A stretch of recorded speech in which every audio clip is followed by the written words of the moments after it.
Culturally, the difference between Brazil and other places I've been was the people were super friendly. People actually wanted to get to know me and actually wanted to spend time with me. So when we first got to the village, I was surprised by just how little they had and how happy they seemed with just living with the bare necessities. The people there were extremely gracious and generous.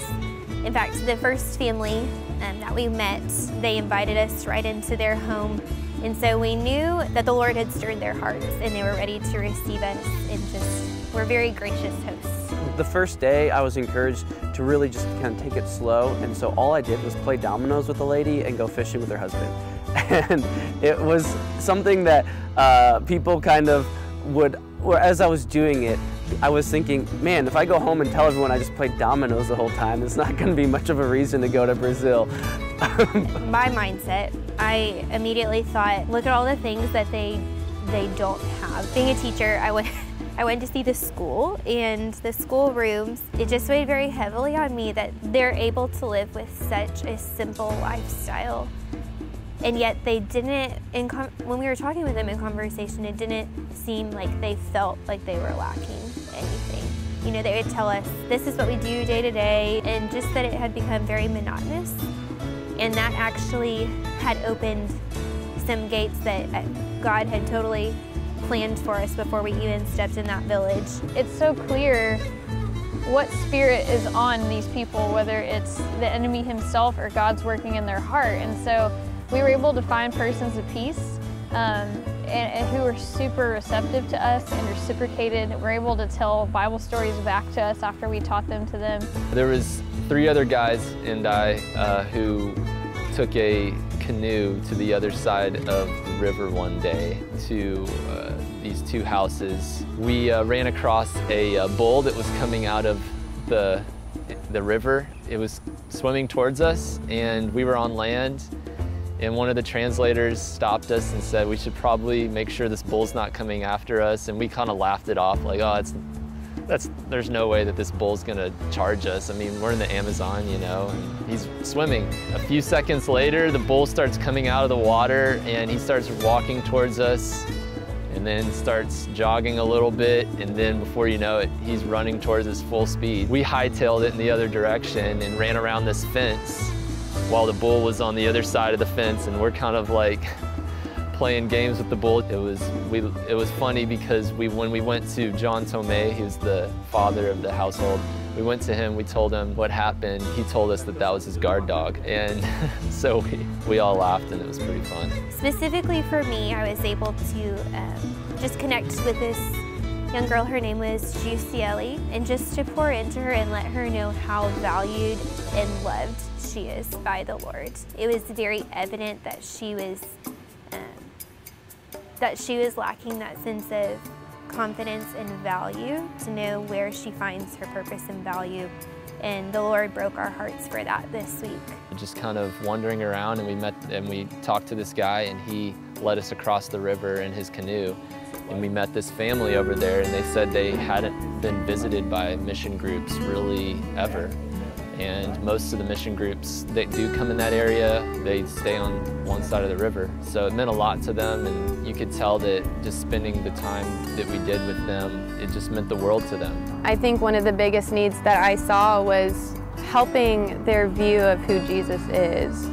They already knew who Jesus was and who God was, and they said that they loved him, but just helping them understand a little bit more about what it's like to really have a relationship with him, and just how great he is, that no matter what, he still loves them.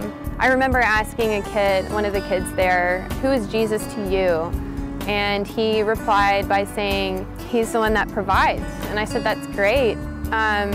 Did you know that no matter what you do, he's still gonna love you? And he said no, he didn't know that.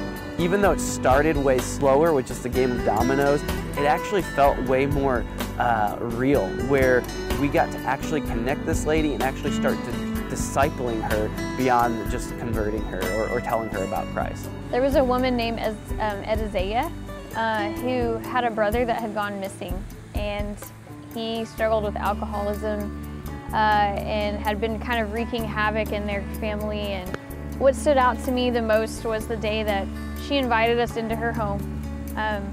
While, mind you, the rest of the village is not super receptive to us, she allowed us to share with her just about the prodigal son. Evil runs rampant in this place, and the only hope we can really stand on is what Christ did for us. She was so open to talking about God, and so I was just able to be really honest with her and say, you know, I hear a lot about God, but I don't hear a lot about Jesus. And so from that moment forward, she opened up to us about how she had been kind of secretly visiting an evangelical church, and her village had criticized her because of it. And God just opened this door, and we were able to talk about the Sermon on the Mount and how Jesus said that those who are persecuted for my name's sake will be blessed. And so that moment of just knowing that she was hearing what the Lord had prepared for her to hear, and being a part of that was just really neat. Juicy Ellie, the girl that I had spent time with, was needing to get a tooth pulled.